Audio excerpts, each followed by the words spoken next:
بنگلہ دیش کے اندر حالات بد سے بدتر ہیں اور جموں کشمیر کے ہزاروں کی تعداد میں طالب علم اس وقت بنگلہ دیش کے اندر مختلف یونیورسٹیز اور کالجز میں تعلیم حاصل کر رہے ہیں۔ والدین کی ڈیمانڈ ہے حکومت ہند سے، پرائم منسٹر نریندر مودی سے اور لیفٹیننٹ گورنر منوج سنہا صاحب سے کہ جلد از جلد جموں کشمیر کے تمام طالب علموں کو جو ہے وہ صحیح سلامت طریقے سے ان کے گھر واپس پہنچایا جائے۔ آج کے روز بھی 300 طالب علم جو ہیں وہ ہندوستان کے واپس لوٹ کر آئے ہیں۔ وہیں دوسری اور جموں کشمیر کے بھی ہزاروں کی تعداد میں طالب علم جو ہیں وہ بنگلہ دیش کے اندر لگاتار تعلیم حاصل کر رہے ہیں، جہاں ایک طرف بنگلہ دیش میں ریزرویشن کوٹا کو لے کر لگاتار پروٹیسٹ جاری ہیں، وہیں دوسری اور ان کے اندر ہی اندر جو ہے وہ کافی مشکلات بھی نظر آ رہی ہے۔ تقریباً بنگلہ دیش کے اندر جو ہے وہ کئی ساری رپورٹس کی نیوز کے حوالے سے یہ جانکاری آئی ہے کہ 100 اور کئی جگہوں پہ 105 بتایا گیا ہے کہ اتنے طالب علموں کی موت ہوئی ہے اور وہ بنگلہ دیشی اسٹوڈنٹ بتائے جا رہے ہیں۔ حالانکہ بنگلہ دیش کے اندر جب یہ حالات کشیدہ ہوئے اور کشیدگی میں مزید اضافہ آیا، مابین جھڑپیں ہوئی، تو اس سمے میں تقریباً 100 سے زیادہ طالب علم جو ہیں وہ اس دنیا فانی سے چل بسے ہیں اور وہ بنگلہ دیش کے ہی اسٹوڈنٹس بتائے جا رہے ہیں یا مختلف باقی ملکوں سے جو بچے وہاں پہ آ کے تعلیم حاصل کر رہے ہیں۔ یہ N D T V India کی رپورٹ ہے، انڈیا ٹوڈے کی رپورٹ ہے جو میں آپ کو باقاعدہ بتا رہا ہوں۔ وہیں دوسری اور اس وقت بنگلہ دیش کے اندر حالات اتنے کشیدہ ہیں ریزرویشن کو لے کر، کیونکہ 30% جو ریزرویشن ہے اس کے اوپر ہی بوال ہے، اور وہ ریزرویشن کا بوال اس لیے ہے کیونکہ وہ نہیں چاہتے ہیں کہ 30% جو ریزرویشن ہے وہ فریڈم فائٹرز کی آتی نسلوں کو دی جائے، جو ان کے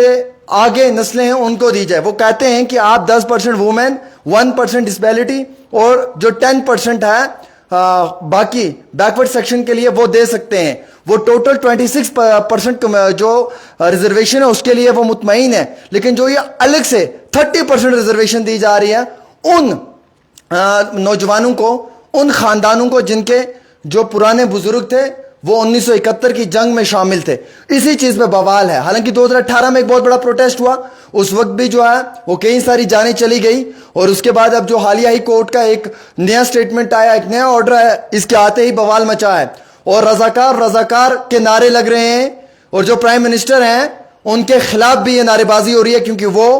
پروٹیسٹر سے نہیں مل رہی ہیں۔ وہیں دوسری اور جموں کشمیر کے طالب علم وہاں پہ زیر تعلیم ہیں، ان کے لیے مشکلات میں اضافہ ہے اور ان کے والدین بہت مشکلات میں ہیں، بہت تکلیف میں ہیں۔ ان کا ماننا ہے کہ ان کے بچوں کو جلد از جلد جموں کشمیر واپس لوٹایا جائے، کیونکہ جموں کشمیر کے کئی سارے بچے اس وقت بنگلہ دیش کے اندر جو ہیں وہ مشکلات میں، وہ اپنے پیرنٹس سے بات کر رہے ہیں، وہ کہہ رہے ہیں کہ یہاں پہ حالات بہت کشیدہ ہو رہی ہے اور ہمیں جو ہے وہ اب باہر نکلنے کی زیادہ اجازت نہیں دی جا رہی ہے۔ کچھ ایڈوائزری بھی ایشو ہوئی ہے جس میں ٹریول کرنے کے لیے منع کیا ہے، پروٹیسٹ والے علاقوں کے اندر جانے سے منع کیا گیا ہے، ایون دو کہ کئی سارے بچے بیمار ہیں، وہ ہاسپٹلس جانے کے لیے جو ہے وہ نکلتے ہیں لیکن پروٹیسٹ کے کارن وہ نہیں نکل پا رہے ہیں۔ وہیں دوسری اور آج 300 طالب علم جو ہے وہ سیفلی لینڈ ہوا ہے انڈیا میں، اور اب جو باقی طالب علم ہیں ان کے لیے بھی ڈیمانڈز کی جا رہی ہیں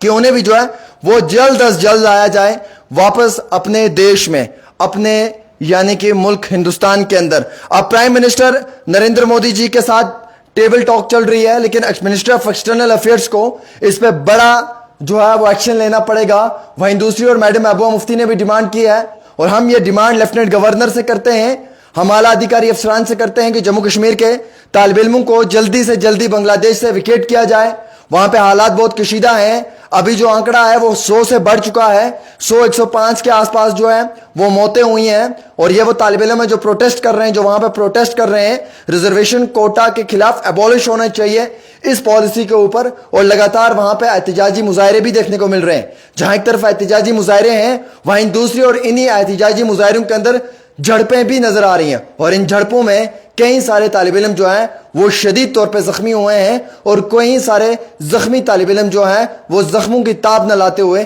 دم توڑ بیٹھے ہیں، جس حوالے سے ملک کے اندر جو ہے بنگلہ دیش کے اندر جو ہے وہ ایک ایسی سچویشن ہو چکی ہے جسے کنٹرول کرنا فی الحال کے طور کے اوپر مشکل نہیں ناممکن ہے۔ وہیں دوسری اور ناظرین کرام، جموں کشمیر کے بھی الگ الگ حصوں سے کئی سارے طالب علم جو ہیں وہ وہاں پہ تعلیم حاصل کر رہے ہیں، اور ان طالب علموں کا یہ کہنا ہے کہ انہیں جلد از جلد وہاں سے نکالا جائے اور اپنے ملک ہندوستان لایا جائے، کیونکہ وہاں پہ حالات بہت کشیدہ ہیں، اور کشیدگی کے اندر ٹینشن میں وہ بچے اپنی نہ ہی تعلیم حاصل کر پا رہے ہیں، کالج یونیورسٹیز بند ہو چکی ہیں، انٹرنیٹ بند ہو چکا ہے، آمد و رفت بند کی ہوئی ہے، اور وہاں پہ پروٹیسٹ مسلسل جاری ہے ان لوگوں کے خلاف یہ پروٹیسٹ ہے جو حکومت 30% کا ریزرویشن صرف ان کو دے رہی ہے جن کے پرانے بزرگ 1971 کی جنگ میں شامل تھے. ان کا ماننا ہے 56% ریزرویشن بہت بڑی بات ہوتی ہے, جس میں 30% ریزرویشن آپ صرف ان فیملیز کو دے رہے ہو جن کے آج پوتے ہیں, آگے ان کی 10ویں نسل چل رہی ہے. تو وہ مان رہے ہیں کہ اس طریقے سے ہونا بالکل غلط ہے, لہٰذا اس پالیسی کو کینسل کیا جائے. فریم آؤٹ پالیسی کے اوپر اس طریقے کی چیز نظر آ رہی ہے جس کے اوپر مظاہرین جم کر جو ہے وہ احتجاج کر رہے ہیں, اور وہاں پہ جموں کشمیر کے طالب علموں کے لیے مسلسل پریشانی بن رہی ہے. ہم ڈیمانڈ کرتے ہیں لیفٹیننٹ گورنر سے کہ جلد از جلد وہاں کے طالب علموں کو لایا جائے, انہیں ویکیٹ کیا جائے, اور انہیں جو ہے وہ اپنے دیش, اپنے ملک ہندوستان کی یونین ٹیریٹری جموں کشمیر میں صحیح سلامت طریقے سے پہنچایا جائے. ایک چھوٹی سی ڈیمانڈ عامر سہیل کے ساتھ.